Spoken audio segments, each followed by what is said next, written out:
Hi, and welcome. You're listening to the X22 Report. My name is Dave, and this is episode 1815 and today's date is March 14th, 2019, and the title of the episode is Military Planning at its Finest, Central Bank Takedown. Now, don't you just love it when you find a $20 bill in a jacket pocket you haven't worn in ages, or a purse you've not used for a long time? Well, imagine this, finding hundreds of dollars in the papers that are sitting in your file cabinet. I'm talking about that old 401k paperwork. That money is sitting there doing nothing. Our friends at Noble Gold can cast an eye over that lost paperwork and see if you qualify for a precious metals IRA with it. So they're offering one of these special Morgan Silver dollars for all qualified IRAs above $20,000. So dig out the old paperwork and click the link below to get started on your gold IRA. Let's get into the economic collapse financial news. Now, we know this entire plan is to build the narrative that the central bank is not for this country. It's not for the people. It is not good, period. And we're already starting to see pieces that are coming out in the mainstream media, like the Wall Street Journal, letting us know that the Federal Reserve is holding the economy back. Now, these are opinion pieces, but I do believe that this is the beginning stages of the takedown of the central bank. Think about how it started with the spying on Trump. He tweeted out, "I believe I was spied on." Everyone laughed. No stories were out there. There was absolutely nothing. And then, slowly but surely, stories started to leak out. More information came out. And before you knew it, he was absolutely right. In the beginning, it seemed like there was nothing there because they were playing Russian collusion. Then all of a sudden, as things started to build over time, guess what? That overtook Russian collusion with proof. Right now, we're seeing the beginning stages. Trump started out by contradicting the Fed, making everyone question the Fed, and then showed that, listen, I have control. The Fed's not going to raise interest rates. The Fed's not going to bring down the economy in 2020. Just even though the mainstream media was out there saying, yes, the economy's slowing in 2019, and we're going to have a recession in 2020. He's going to prove the mainstream media wrong. Now we're starting to see that they're opinion pieces saying, listen, the economy is fantastic and the Fed is dragging it down. This is the beginning stages to get everyone used to it. You just can't go out there and tell everyone the Fed's bad or these people were spying without building it up slowly over time. And this is what we see happening right now. And the reason why all this is coming out is because we are actually running out of time. The central bank system is imploding on itself. Now let's start out in the UK with the BREXIT. And I do believe the plan there of the central bank establishment is to keep the UK in limbo and continually delay, and make sure nothing happens. They already voted down an amendment calling for a second referendum, which is good. You don't need a second referendum. The people already said, hey, this is what we want. We want a Brexit. We also see that they voted against a no-deal Brexit in an indicative vote yesterday. We have more votes coming up. We have the Brexit Committee Chairman Ben, who authored the amendment, calls for a delay time for Parliament to find Brexit consensus in rewrite of government motion. We have the Labour leader Corbyn. His amendment calls for the delay to seek new approach to Brexit. Labour MP Bryant amendment seeks to block May from submitting her rejected deal to Parliament for another vote. And government motion delays Brexit to June 30th if deal approved before March 20th or longer delay if no accord. So we'll have to see how this goes, but I do believe that the EU is trying to continually keep the UK in limbo. So this way, they don't exit, they just stay where they are, and they don't have to worry.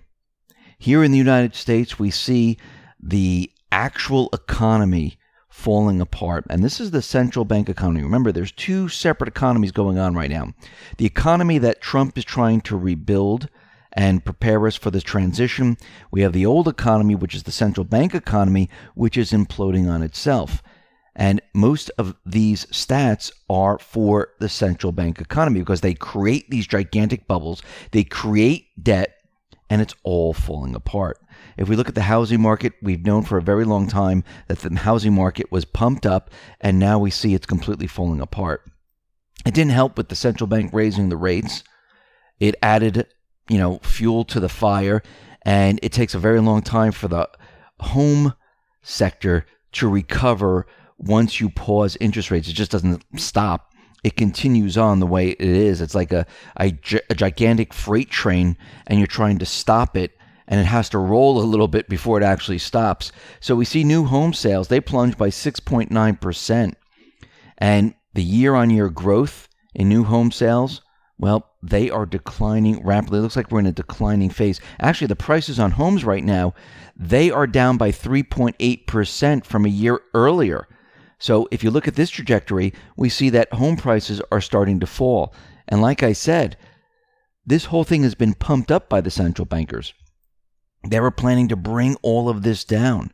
Now they're stuck. They're exposed. They don't know what to do. Now, Cohn, who was on Trump's team for trade, he is slamming National Trade Council Director Peter Navarro and Commerce Secretary Wilbur Ross for leading the country into unnecessary trade war. He said, tariffs don't work. If anything, they hurt the economy because if you're a typical American worker, you have a finite amount of income to spend. If you have to spend more on the necessity product that you need to live, you have less to spend on the services that you want to buy.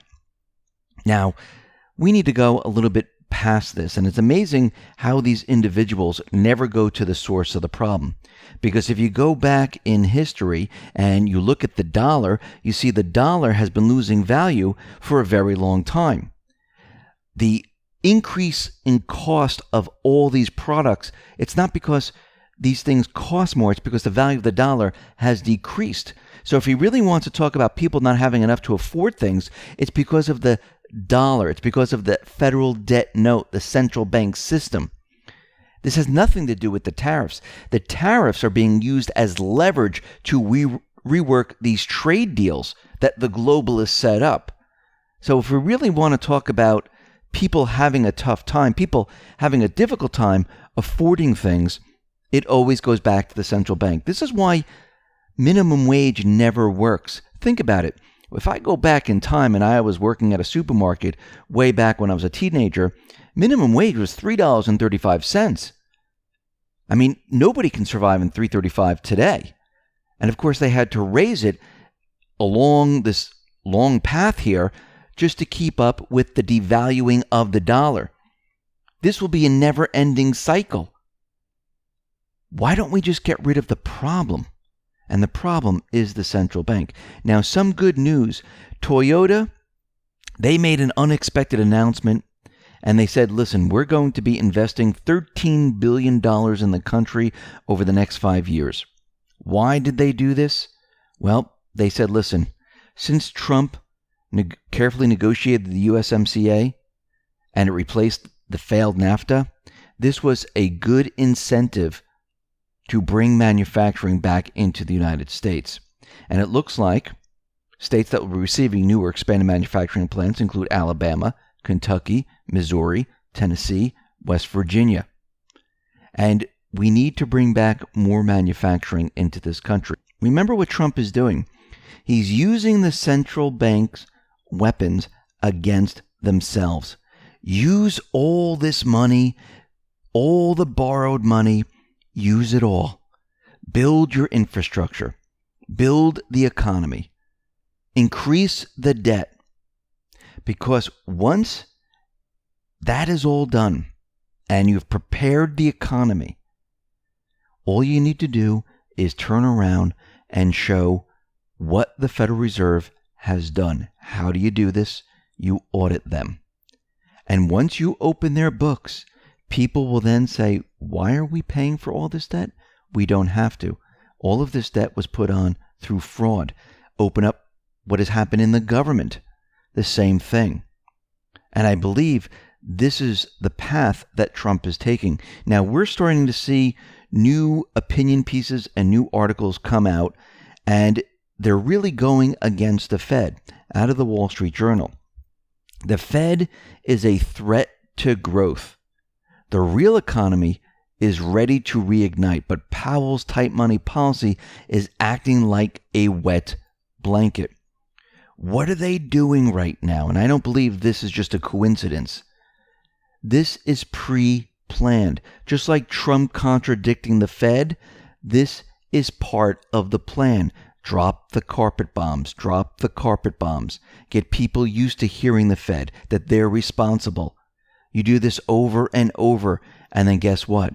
People start to realize, they start to understand, they start to do a little bit of research, saying, who is the Fed? Why are they keeping the economy back? What are they doing where they're stopping the economy from growing?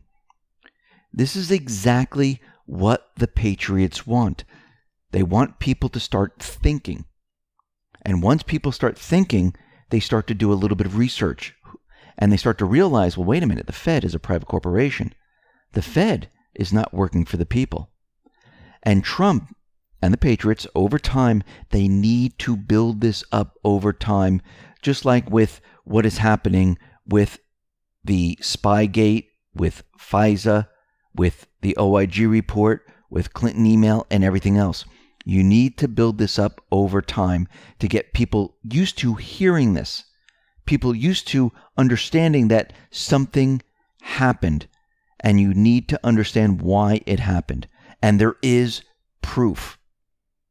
And I believe that Trump is going to continually blame the Fed for everything. Right now, he's showing America that he's taken this economy and made the economy great. He's showing America that jobs are coming back, that he's creating more and more jobs, that manufacturing is coming back.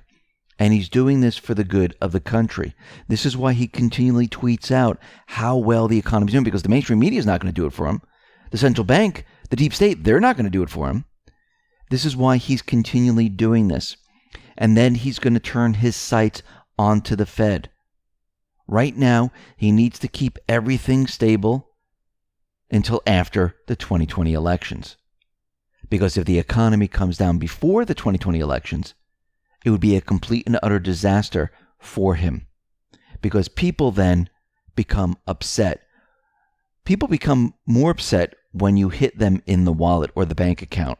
When people lose money, they get angry.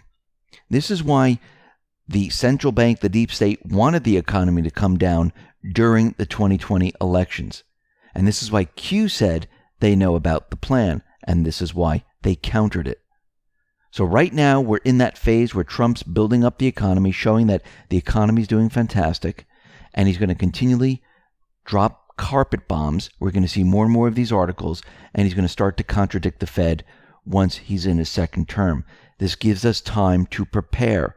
Because remember, this transition is not going to be snap of the finger, okay, we're in this new system. It's going to be a little bumpy.